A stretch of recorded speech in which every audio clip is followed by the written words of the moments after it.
All right, in 3, we are speeding. 2. What's good, y'all? Welcome to the OTM podcast, Muddy Waters, episode 1. And we're here right now interviewing our very own OTM Tim, Liftnwittim, your favorite gym rat, your favorite speaker, your favorite athletic trainer, and also your favorite Panther from Clafton University. Yes, sir. So we're here today. How you doing today, Tim? I'm doing all right, man. Can't complain. Life's smooth. Nice smooth? Okay, for sure. So for my first question, Talk to me. you know, as far as right now, what is the biggest things that have shaped you as a man, as an athletic trainer, as a speaker, and as a man of God? That's a beautiful question.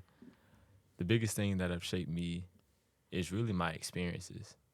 I really came to Houston on a limb, not expecting anything. Well, outside of trying to make my way up through my job before I lost it, but at the end of the day, even with that job that I had, it was an experience in itself. Okay. So I was able to take those experiences and build upon those. So not neglecting anything that I lost, everything that I lost was for a reason. Okay. So it's really about taking those necessary steps and the intentional steps to build upon the previous steps. Okay, cool. So with that same question, Mm-hmm. in those experiences, what do you think was the most valuable? The most valuable was really just to learn. Okay. I got a degree in applied mathematics from the Clafton University. Shout out to the Hilltop. No, for sure. Shout out to him. So within that HBCU network is first you have your school network, but then the HBCU network is so vast. I want to say there's 110 different HBCUs nationally. So I realized even though I walked across the stage with an applied mathematics degree, with honors by the way, and I graduated with no debt. That's what most people don't realize either. So I'm grateful to have graduated and went through my educational career graduating with no debt. Shout out to my peoples as well, because they instilled that in me. Say, hey, debt is a bad word in our eyes. For sure. But I realized after graduation, my learning journey didn't stop.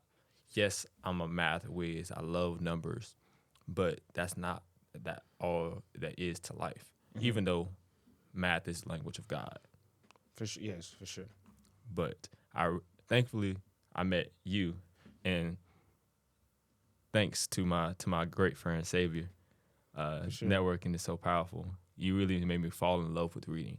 I used to read it a little bit as a kid, just it seemed like a chore. Yeah. But when I read your books, because they were so concise and more potent, I was able to say, okay, I got this amount of knowledge in this amount of time. It made me more analytical, more of a mathematician for this thing we call life. That's pretty great. And that was another follow-up question that I had for you. How is your discipline, your knowledge and expertise in mathematics shape your discipline, your commitment, also your perspective of the world? Can you repeat that one more time? How is your experience, expertise, and knowledge in mathematics, and the application of it? How has that affected your perspective in any way of the world? Wow, that's a beautiful question. But I have a degree in applied mathematics, and it was really profound when I realized that the world is numbers. The world is encapsulated in the number of calculations. Mm-hmm. So I remember going on trips with my dad, and he tested me with this one question. It's like, okay, if you have to travel 3,000 miles, and you're traveling at 3,000 miles per hour, how long would it take you? He used to stump me, and he never would give me the answer. He wanted to challenge my mind. Yeah, facts. So, but of course the answer is 1. Because you're traveling at 3,000 miles per hour. But it made me realize, like, hey, nothing is difficult. You just have to simplify it. Of course. And that's the way I live life now. And one of my mantras is life is one big science experiment. And it's up to you to limit the number of trials that you have. That's powerful. That's definitely noteworthy for a book, definitely. Also noteworthy of a speech, for sure. For sure. And don't we got a book out? Yeah, we do. What's it called? Recovery, Data, and Discipline? Yes, of course. Y'all, make sure y'all go get that, man. Go feed your mind. Nah, Don't just feed the mouth and your stomach. It's about feeding your mind. Too. Most certainly. So, with that being said, is health and wellness. Mm-hmm. You're very big on health and wellness. You're a radical, of course. And with that, why is that? Why are you such a radical for health and wellness? Why is it such a life or death thing? Or what experiences made you understand that your health is the ultimate wealth in regards to anything, no matter material, cars, money, clothes? Why is that such a big thing for you? Man, I gotta give a shout out to my great aunt because she was my first guardian. Okay. So shout out to Auntie Gladys, God rest her soul. Yeah, God rest her soul. May she rest in peace. She was the one who fed us. She was the one who took us to basketball practice or whatever practice that we had to go to, whatever events that we had when my parents were working. So I didn't really realize the investment it took to take care of a child until later on. And meeting all my different friends. Shout out to my guy CJ. He doing his thing up there in Dallas, because it really opened my eyes to a lot of different aspects. Being a parent is a commitment. It's an investment. It's an energy investment. Mm-hmm. So my aunt, my parents would take me and my sister Nyla to her house in the country, and I remember my aunt used to cook the best eggs and the best bacon. It was pork bacon, but it tastes great. Yeah. So over time, we built that bond. But she passed away in 2013, and it crushed me. I didn't know why. I remember coming home. My parents was telling me had a whole bunch of cars outside. I'm just a kid. I'm just living life. And that really shook me. And I didn't ask why. I didn't know how. Only thing they just said Auntie was gone. Then I remember going to the funeral and they lowering her body into the casket. It crushed me, bro. No, most definitely. So that was my first repetition of death. So after that, slowly but surely, I was really introduced to the aspect of health maintenance. Okay. It's more than just about how you look. It's about how you move. It's about how you function. It's about how you move. It's about how you feel. So, and also, quite personally, I know what it feels like to be sick. I know what it feels like to be helpless. I know what it feels like to be on medication. And I know what it feels like to be weak. I was always the little guy in the friend group. I had a big brother, but he was in college, so he was doing his own thing. So I had to adopt other big brothers in my life. Yeah. Shout out to my peoples back home, RJ, Kareem, KJ, Jamari, all them boys from AC Florida. That's the high school I went to. They were athletes in their own right. But during that time, from, I guess you could say, 4th, 5th grade to 8th grade, I was battling sickness. I was in and out of hospitals. I was attending hospitals because I was pretty much a study. I was pretty much a lab rat, if you will. But I'm thankful for the doctors because they were trying to solve an undiagnosed illness. Basically, they said I had an autoimmune disease.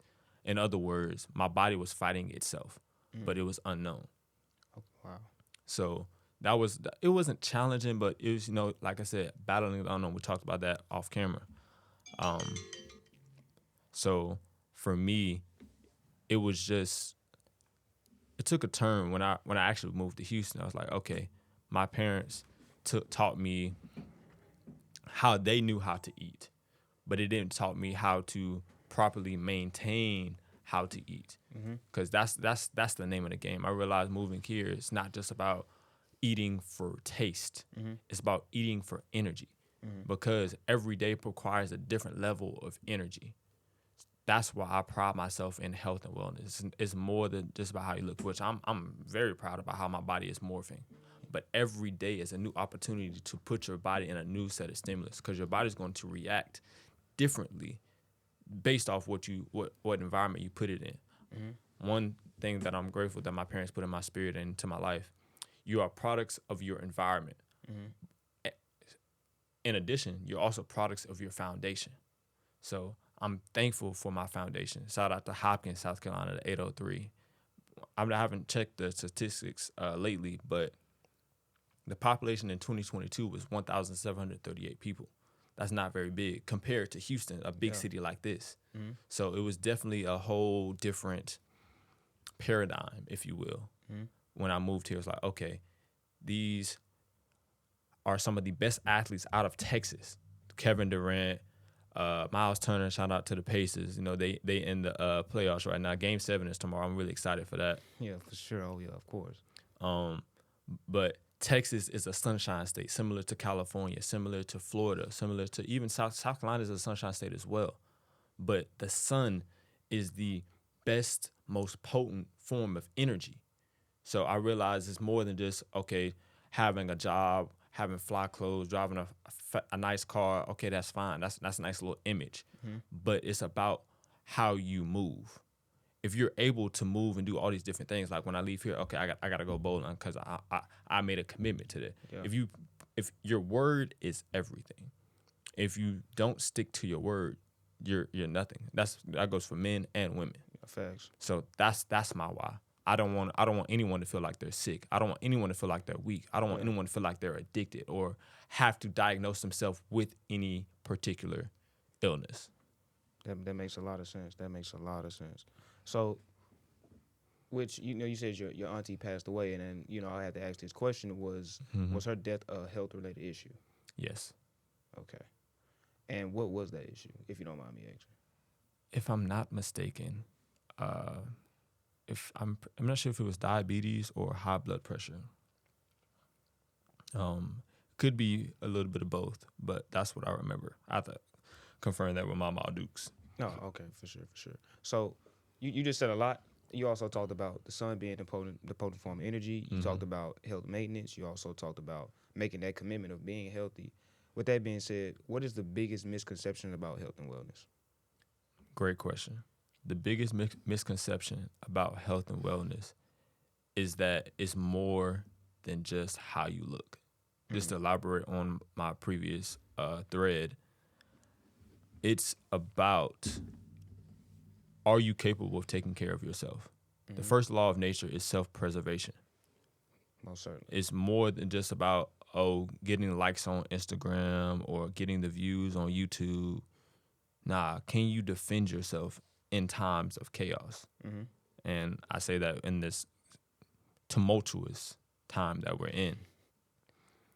It's really about, can you defend yourself if someone attacks you and your family? I'm named after my dad. I'm Timothy Outing II. Shout out to Jeff. He that's a little inside joke we have. But he always tells me, like, hey son, just don't bring shame to the Outing name. And that's what I try to do. I try to do everything with intention to make sure that I leave a lasting legacy for him and for my son, who when he comes into this earth. Okay. So that's actually a great answer. So I have another question. So Yes, sir. This is gonna be a very, very concise yet extensive question. Talk to me. You have different forms of health, right? Mm-hmm. So you have physical health and you have mental health. Now you just stated that you lost your job. We're living in some crazy times right now. So as far as your mental health, as far as physical training, how much does mental health play in having a committed philosophy on physical and natural well-being? Natural well-being. I love that. It's really just about alignment. Honestly, so I'm gonna bring basketball into this because I consider Houston a basketball city. And in terms of my dreams, I had hoop dreams. Still do got hoop dreams. We all do. Dreams.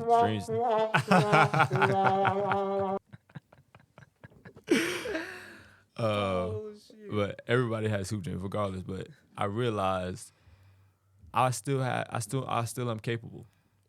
I still am capable because there is no limit. We can't see the top of the sky.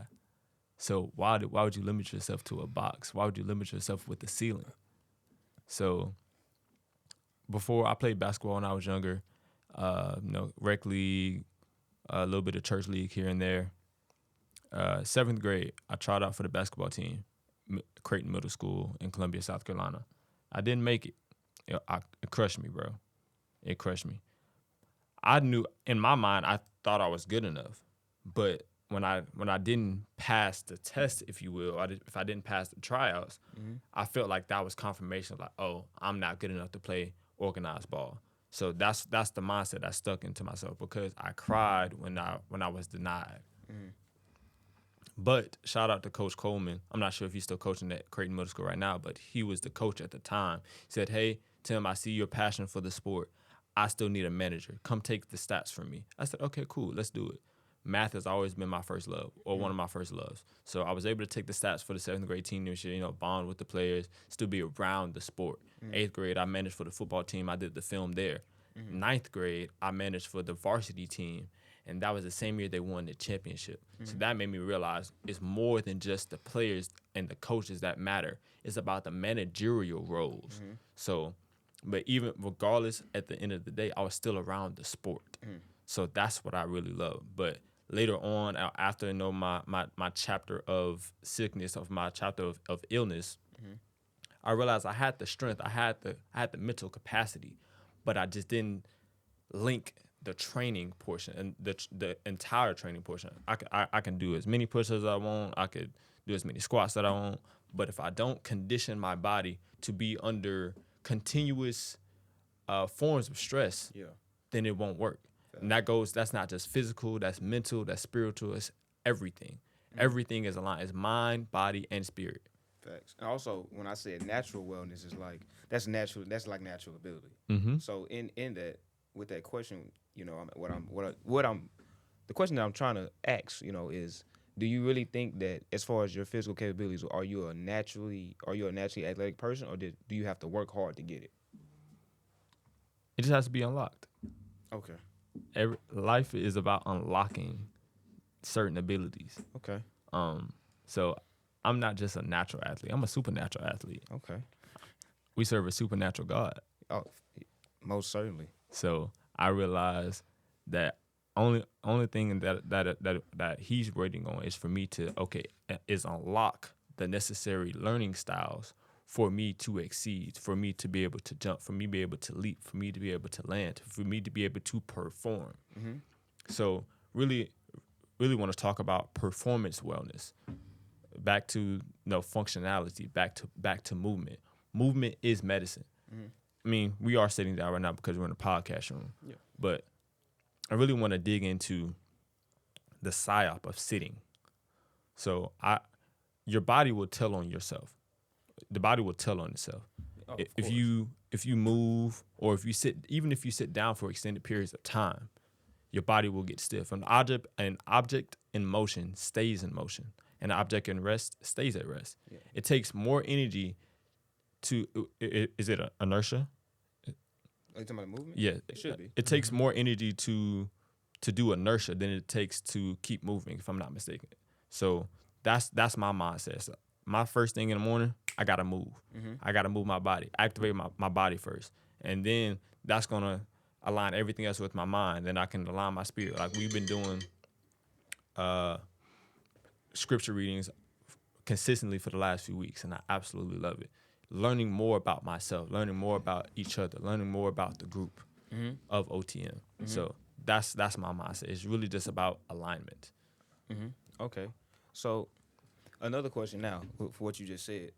So everything you just said, you sound very, very passionate. Not only passionate, you're very, very assertive about it. And also, since you have such this passion for health and wellness, and I do believe in transferable skills, is with your speaking and with your athletic training, they're like one and the same. You're very, very aggressive and dominant when it comes to being able to teach someone or inform someone or educate someone on something. So my next question is, how does public speaking, athletic training, and mathematics, how do they all coincide with one another? Oh, you cooked through this one.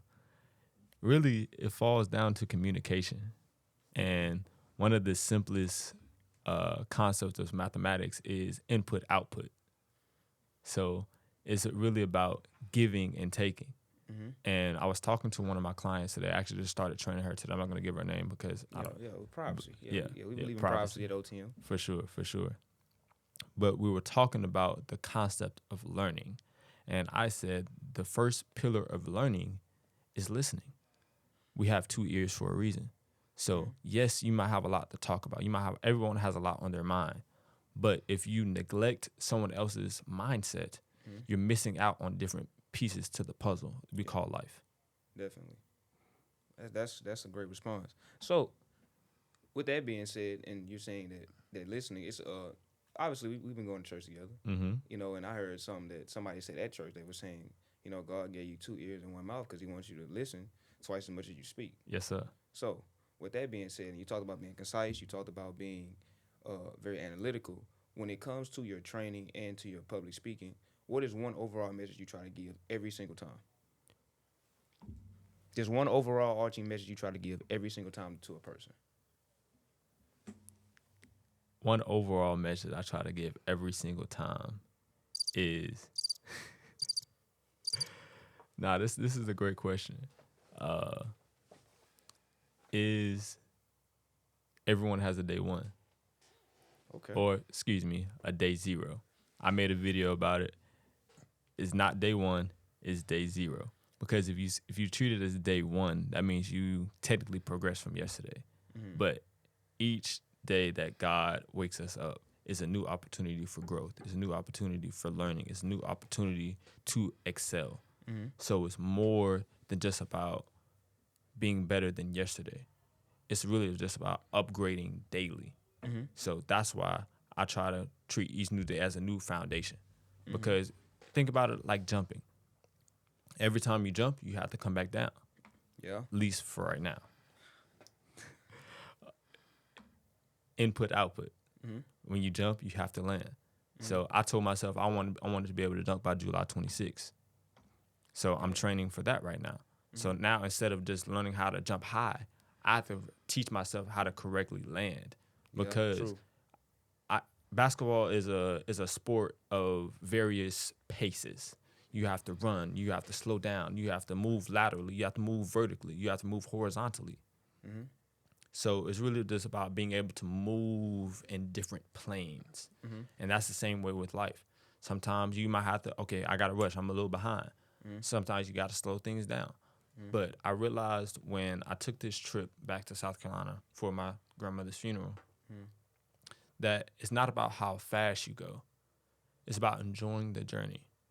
You'll miss out on the scenic routes. But even when you're it's different from when you're driving and when you're a passenger.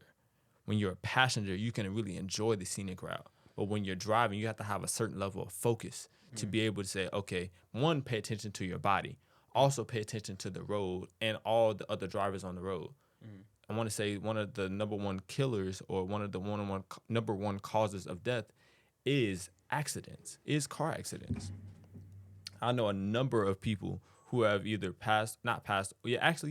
who have passed away in car accidents or who have been severely injured in trucking or vehicle accidents. Yeah, my little brother died in a car accident, man, and street racing. So yeah, that definitely hit home. I definitely understand. Like, it's a very, very serious topic. You know what I'm saying? Especially when, you know, people aren't adequate to be driving, or people under the influence, or people are doing something like street racing. So everything you just said definitely hit home, and for a lot of people that'll hit home too as well. No, for sure. And like I said, and it goes right back to health. So how I was able to make that journey from Houston to South Carolina was managing my energy. So Definitely. I've been on a number of road trips. My dad, he was a truck driver, so he knows the United States like the back of his hand. So I realized I was able to eat whatever I want because I wasn't driving. I was a passenger. Yeah. But with me, it was different. Okay, I got cargo in the car.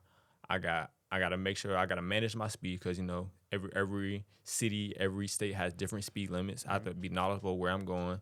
I have to be knowledgeable of my gas tank because I don't want to have to drive. I don't want to drive too far or miss out on a gas station and then be stranded without gas because you need gas, you need fuel to keep the motor going. You're traveling thousands of miles from Houston to South Carolina. In terms of being the pilot, you have to eat, of course, because that's a long trip. I remember I probably started at 2:00 in the morning and finished around 8 Is that AM or PM? p.m. Okay. p.m. So I realized I couldn't if I go on the Waffle House for breakfast, I can't get a waffle with syrup because that syrup has sugar. And what happens when you get sugar? You get a sugar high. Okay, you might feel good for the moment, but guess what? Every time you go high, you gotta fall. You gotta go low. So you're gonna have a sugar crash. So if I'm traveling, I'm not gonna get a waffle. I'm gonna get maybe I'm gonna get a hash brown bowl. Waffle House is forever undefeated. I have dreams of owning one day for sure. Waffle House is undefeated. But it's really just about feeding your body for the necessary task that you have. Okay. So this brings me to my next question. I don't know if you've been realizing, but I've been realizing also. I'm not really a mathematician. I'm more so of an author. I like to decode things. So it's been a lot of mathematical language you've been using. Like, you said when you had to find other big brothers. That the first thing came to my mind was proximity. You also said things like planes. You also talked about directions. You also talked about fuel, which requires numbers. You also talked about timing. So it's like, with such as analytical perspective, what do you think is what is the most analytical thing that you do as far as with your speaking, training, and just being like your natural your everyday life? Like, what is the most analytical thing you do? Every day, I do my best to try and manage my time better. There we go. I think that's the universal mathematical concept. Okay. I am not saying time isn't real, but time is what you make it. Definitely. Time is money, and I don't like wasting either. So one thing I tell my players is, you're wasting seconds just by walking. Instead of walking to the next drill, run. So that way we can spend more time in the drill. So I'm really thankful for Coach Lucas, the gentleman who offered me the opportunity to coach AAU basketball. And shout out to one of my players, Joey, because I was going to his basketball games, and that's when he offered the opportunity to me as well. So he was really the reason why I fell in love with basketball again. So I was able to really manage my time. So I actually found this after I lost my job. So in terms of managing my time, not just for myself, I have to manage my time for my players. And that's what I love about being a coach. I'm more than just a coach. I'm a big brother. I'm a mentor. Yeah. They idolize me. Facts. And the concept of access is not really talked about, especially when it comes to Instagram and social media and things of that nature. I ain't mean to cut you off, but I had seen something the other day, and it was saying how, like, when you become too available, nobody seems to actually want you. And it's a real thing. And it's also, I feel like it's perspective driven as well. So with that being said, is how do you for availability with your players? Are you always there, or are you compartmentalizing time, or? So I was thinking while you were responding, I keep my phone on do not disturb. Okay. I'm a do not disturb warrior. I'm a texter. Don't call me unless it's an emergency. Okay. So I have a couple people on my do not disturb list, so that way if something does happen, I can make myself aware of it. But I don't like disturbing my learning. I feel like every day should be a new opportunity for you to learn a new concept. But in terms of my players, I make time for them. Okay. Because I don't just treat them as technically I work for my players. And working and serving is really two concepts that should be talked about. Maybe we can talk about it later on. But it's more than just talking down to them like, hey, no, do this drill, do this, do that. No, it's about learning, because the concepts of sports, whether it be basketball, football, lacrosse, golf, those same concepts can apply to life. So that's what I try to teach them. It's more than just about putting the ball in the hoop. Yeah. It's about how can I manage my time so I can excel at life. So one of my favorite players has always been LeBron James. And before, I loved the theatrics, but I was really fascinated by his work in the community, his philanthropic work. So, and also he's a father. So, yeah, him and Stephen A. Smith, they might have their differences and things of that nature. Stephen A. can't hoop. He can't hoop. We ain't worried about Stephen A. Like that's what most people don't really talk about when it comes to these NBA players. They're not just players.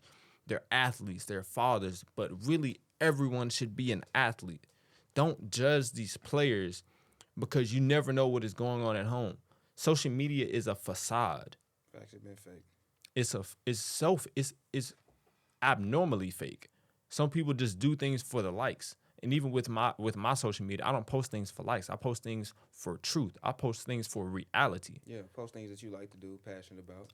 And Exactly. That's one of our foundations at OTM too. Mm-hmm. It's one of our biggest things. Is just really just being you. You know, I feel like Authenticity. I feel like that was another thing. That was going to be another question that I had.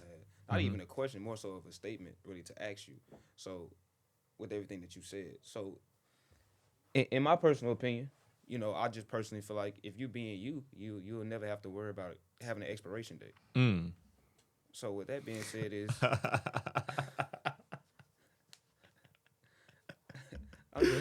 how I feel. It's how I think. You know what I'm saying? Like, and you know, a lot of people try to imitate or you know try to dictate or try to predict or be like someone else or try to do the same things that they do.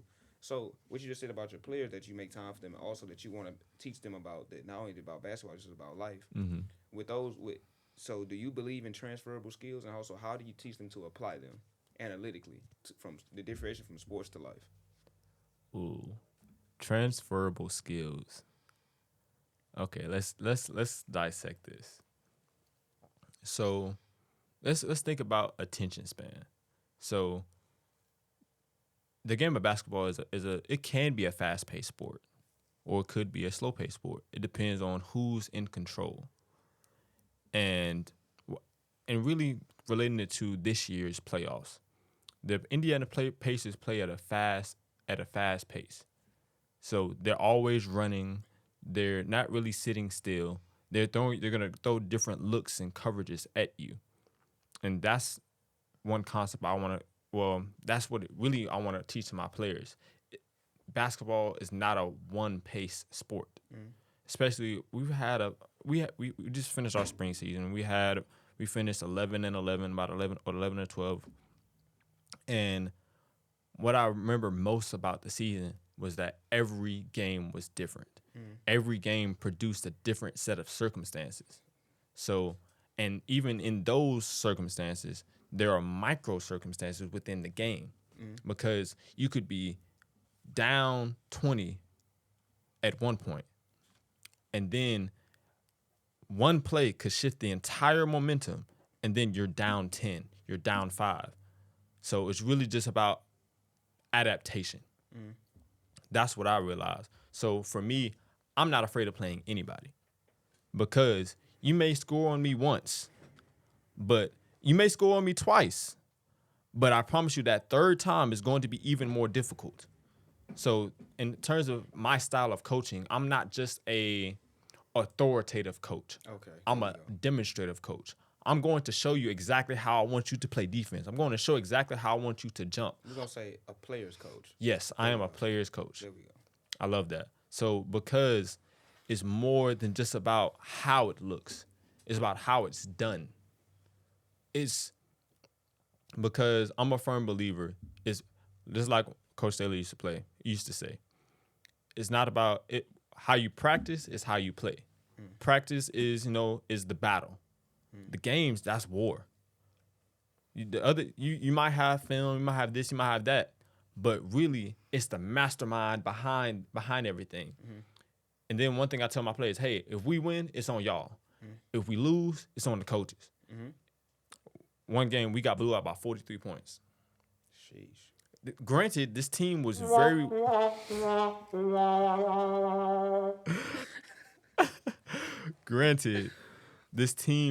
well put together. They had to be. That was very well put together. But it's the job of the coaches to anticipate the blowout, not just accept the blowout. So you can yell, "Oh no, get things together," or you can leverage your bench or your resources to lessen the blow. So that's why it's great to be a good coach, because you have to be able to adapt to at an instant, because losing is very demoralizing. I hate losing. No, facts. I know what it feels like to lose. I know what it feels like to have lost anything in life. Facts. But now I want to do everything in my power to prevent that loss from repeating. And really, I want to touch on the concept of repetition, because we talked about that in our book as well. Yeah, most definitely. Because each repetition technically should be different. Yeah. It's about being able to equip the certain muscle fibers, equip the certain brain fibers to perform the task at hand. But what's the next question? We could talk about that for a whole lot longer. Yeah, no, for sure. But also, I do want to state this though. Shout out to OTM Tim. Shout out to Living with Tim. Yeah. I just got back on my physical journey. For those who don't know, I also had. I'm not gonna say addiction, but I did have a lot of substance abuse with, cannabis and alcohol. And you just talked about consistency, and it's like for me, one thing I believe in consistency. I'm consistent with books, writing, consistent with my daily habits, and it's crazy how influence is real. And ever since meeting you and getting back in the gym, I've been going strong 34 days straight. Yes, sir. That is a type of influence that you have. So, this is not necessarily a question; these are actually statements. How do you feel? What is the biggest thing that you want to influence on anybody, regardless of how well you know them, how well you meet them at? Like, what do you want people to remember about Tim, regardless if it's a 30-second greeting or hour meeting? Like, what do you want them to remember about Timothy Allen? One of the most profound pieces of advice my father gave me: whatever the task, big or small, do your best or not at all. Once the task has begun, do not stop until it's done. Okay, that rhyme, so it makes sense. Yeah. Okay. So how that really applies to my life is the journey is never finished. Even the late, great Kobe Bryant said, the job isn't finished, regardless of what the score looks like. No, facts. And that really applies to our history, too.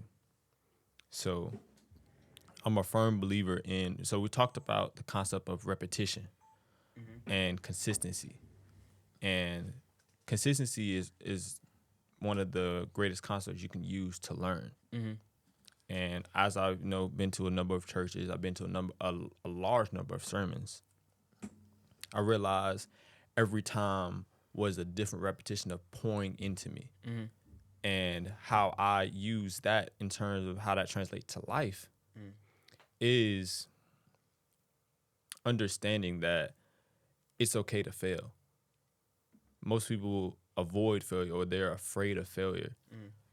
Nah, I embrace it. And so it's okay to have shortcomings, because you definitely learn more from your losses than your wins. So that's what I want people to realize. Like, hey, I'm not perfect. I'm far from perfect. But I promise you, my work ethic is. Yo, for sure. I'm never gonna stop. I'm relentless. I think me and you talked. No, it was actually Chris Walker. We were talking about the animal, with nature, the honey badger.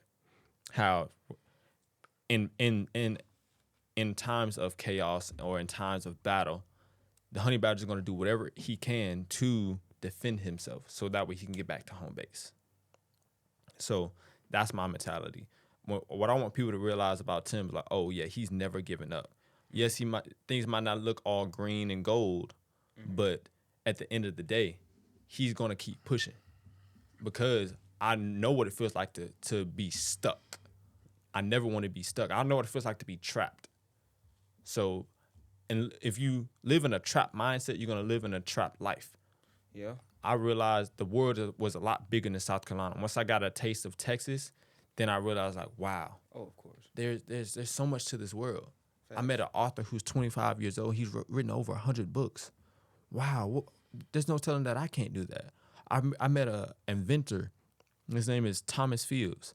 He invented his own shooting machine since no one gave an opportunity for him. So he said, okay, I'm going to make my own. No, facts. That's how it's supposed to be. So one thing I want the people to realize about me is that I create my own path. I don't conform to another.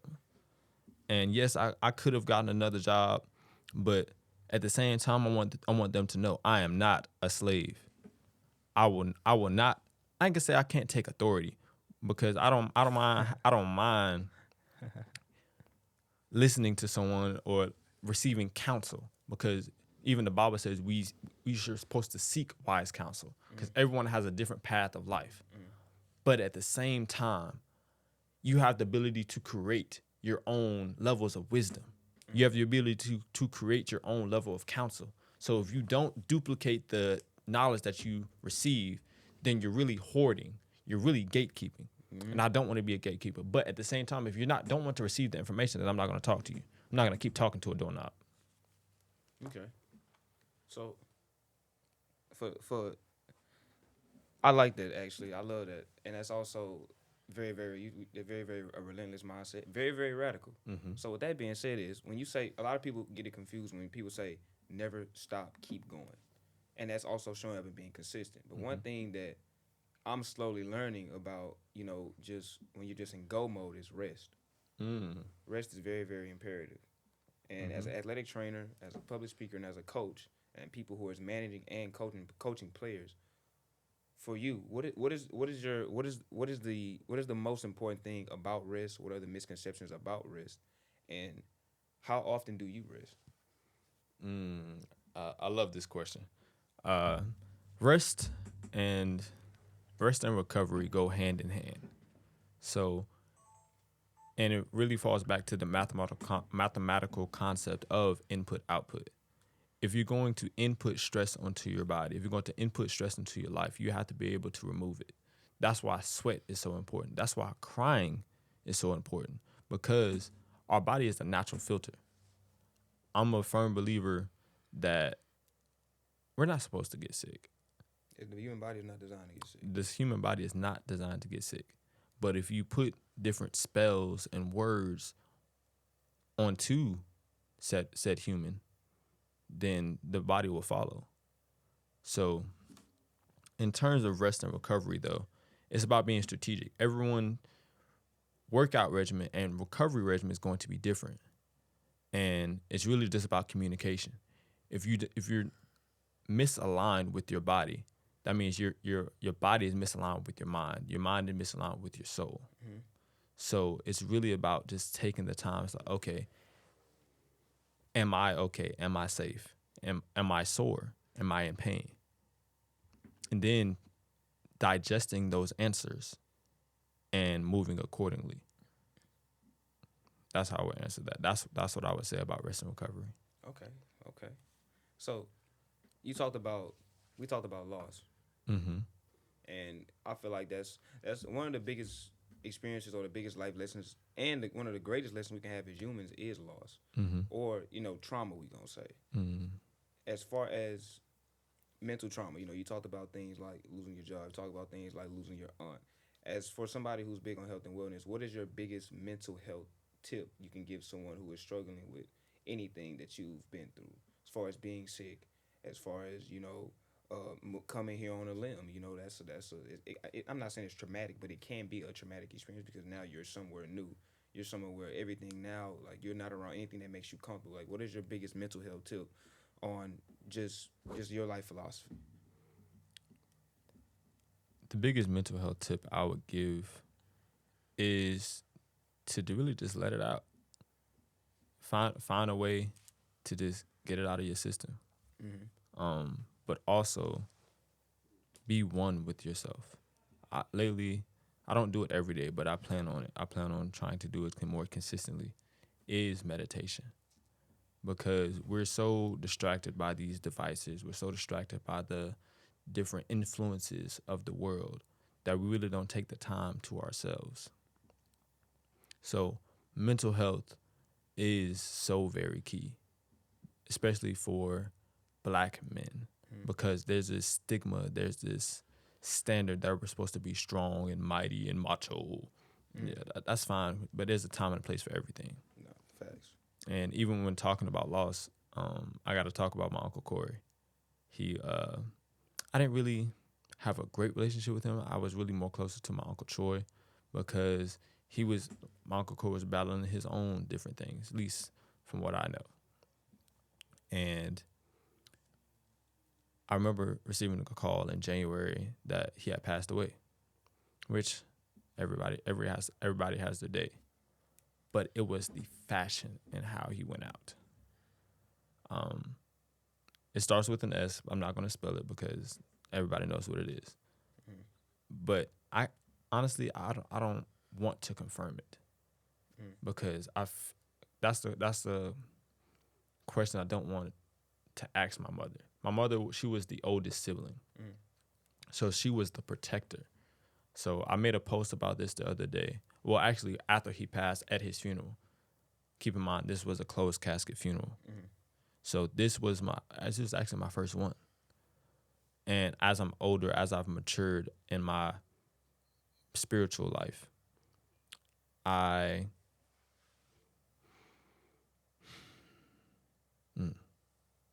realized it's definitely powerful when you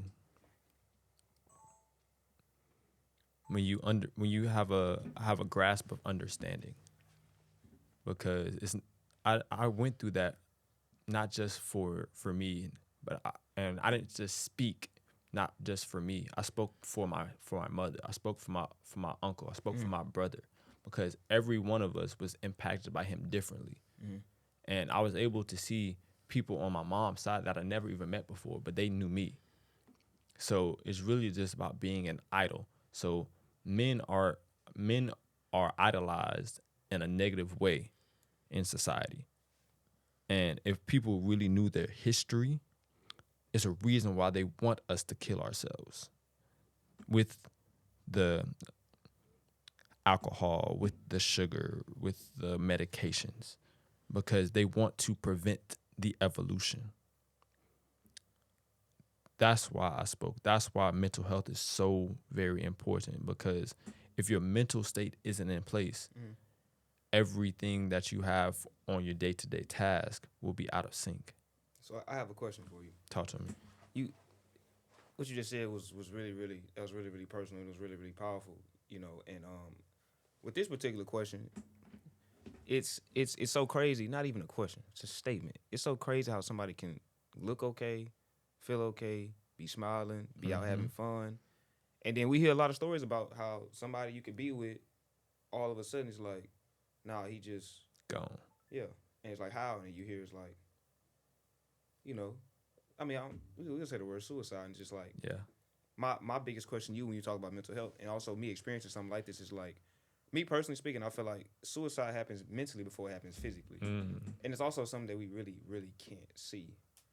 So my question to you would be, is that like, in any case where you sense somebody had any type of like mental illness or thoughts of doing something, how would you go about assessing that as a person who is a radical on health, a person who believes in the power of education and speaking, and also helping people save themselves? Helping people save themselves.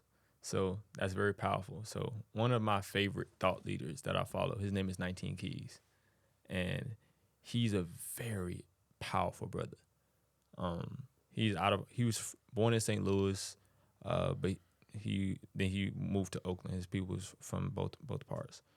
And he talked about the concept of saving yourself, but it's really not just about battling life with you just solo dolo. It's about managing your network.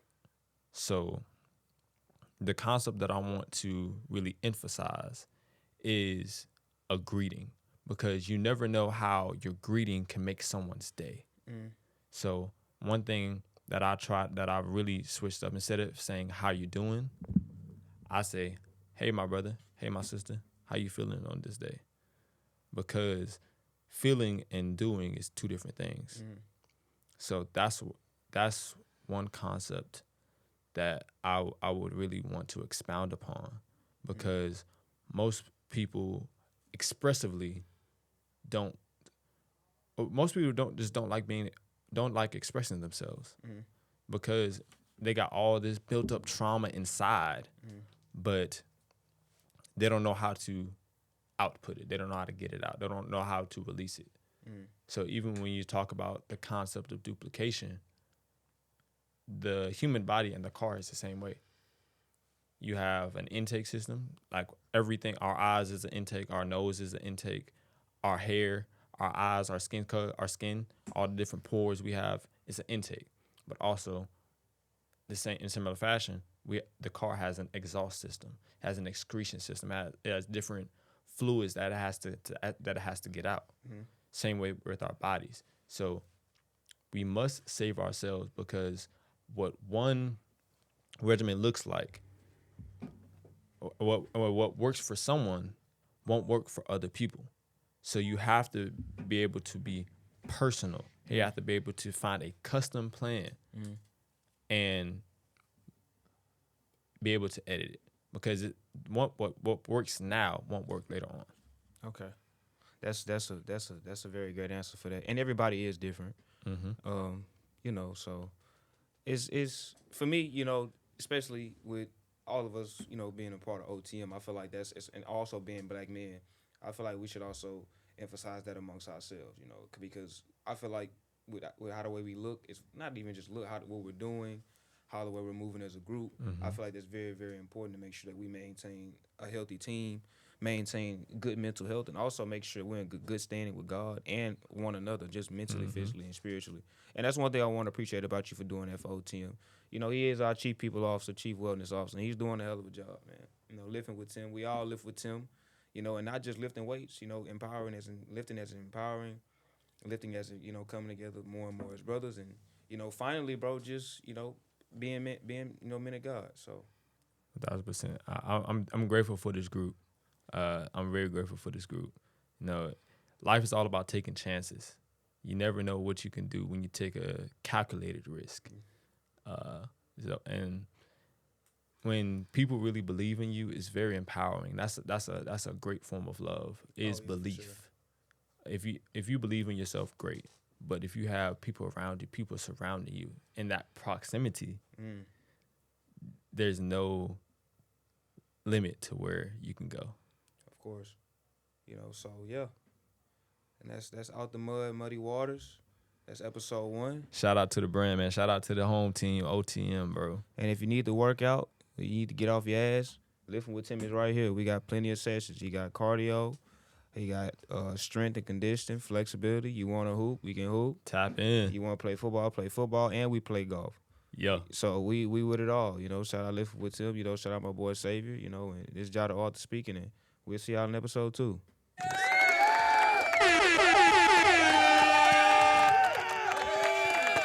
And if you are watching this, don't forget to tap into the OTMB Entertainment social media page. We actually have a live listening party coming up July 27th. We want you in the building. Tickets are going to be going up on Eventbrite real soon. So we want y'all to come out to the building, come celebrate, come fun. It's going to be music. It's going to be vibes. It's going to be drinks. It's going to be food. It's going to be a experience unlike any other. Yes, so thank y'all for hopping in, man. We got at Jada Arthur. We got at Lifting with Tim, Out the Mud, Muddy Waters, episode 1. Let's get it. We out.